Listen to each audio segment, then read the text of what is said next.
నా వంట స్పెషల్ వచ్చేసి క్యారెట్, బీన్స్, ఉల్లిపాయ, పచ్చిమిరపకాయలు, పుదీనా, ఆలు, టమాటా అన్నమాట. వీటితో నేను వెజిటబుల్ పలావ్ చేస్తున్నానండి. తయారీ విధానం చూపిస్తున్నాను, ఒకసారి మీరు కూడా ట్రై చేయండి. టేస్ట్ అయితే చాలా బాగుంటుందండి. ఇప్పుడు హాలిడేస్, దసరా హాలిడేస్, పిల్లలు ఇంటి దగ్గర ఉంటున్నారు కదా, వాళ్ళ కోసం అయితే ఎలా ప్రిపేర్ చేసుకోవాలో చూపిస్తున్నాను అనమాట. టేస్ట్ బాగుంటుంది, సింపుల్గా చేసుకోవచ్చు అండి. ఒక గిన్నె పెట్టుకున్నాం అనమాట. తగినంత ఆయిల్ వేసుకున్నాము.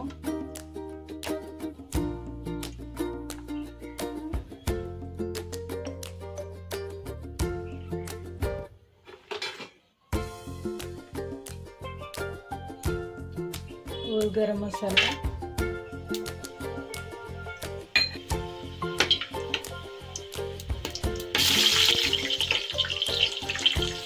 మసాలా వేగింది కదండి, ఉల్లిపాయ వేద్దాం. ఉల్లిపాయ మంచి కలర్ వచ్చేంత వరకు వేయించుకుందామండి.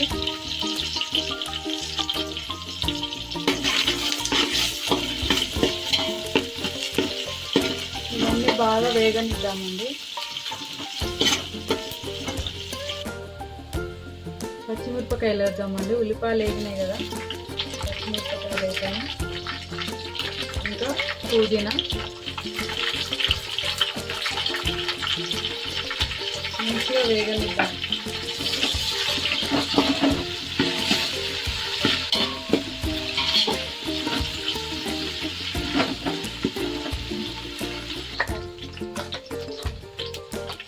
చూస్తున్నారు కదండి, పచ్చిమిరపకాయలు, పుదీనా వేగింది కదా. ఇప్పుడు అల్లం పేస్ట్ వేద్దాము.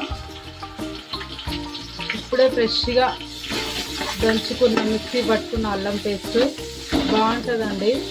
ఫ్రెష్గా అయితే ఎప్పుడైనా కానీ చాలా బాగుంటుంది అన్నమాట. టేస్ట్ వస్తుంది, మంచి స్మెల్ వస్తుంది అన్నమాట. ఇప్పుడు వెజిటేబుల్స్ అన్నీ వేసేసుకున్నాము.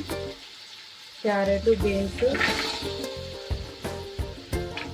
అన్నీ మగ్గిపోతాయండి. ఇంకా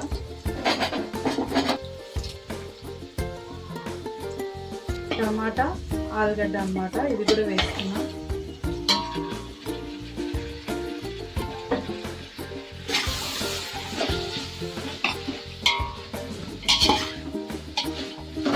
ఇవన్నీ మంచిగా వేగనిద్దామండి.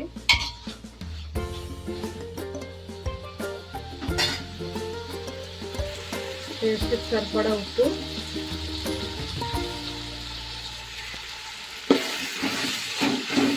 బాగా మగ్గనిద్దామండి మంచిగా.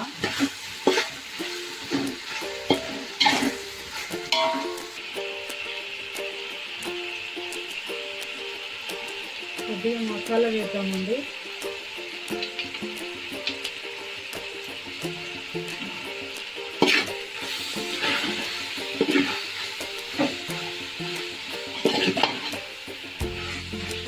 ఇప్పుడు నీళ్ళు వేద్దాము. మనం ఏ గిన్నెతో అయితే వాటర్ తీసుకుంటామో దాంతో 2 పోసుకోవాలండి, ఒకటైతే 2.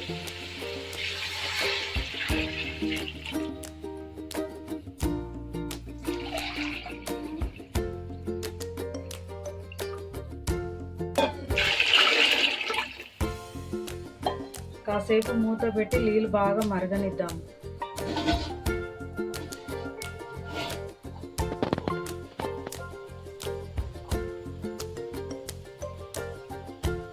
నీళ్ళు బాగా మరుగుతున్నాయి కదండి. ఇప్పుడైతే మనం ఆల్రెడీ కడిగి నానబెట్టుకున్నాం కదా రైస్, అవైతే వేద్దాం. ఇప్పుడు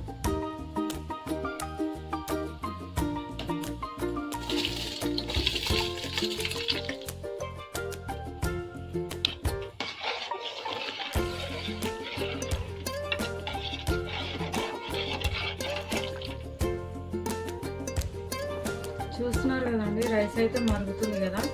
కాసేపు ఇట్లనే మంట కొంచెం పెద్దగానే ఉంచుకోవాలన్నమాట.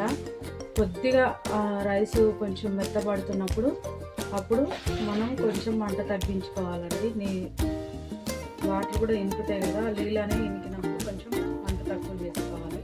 ఇప్పుడైతే హై మీదనే ఉంచుకోవాలన్నమాట. రైస్ ఎంతవరకు అయితే అయిందో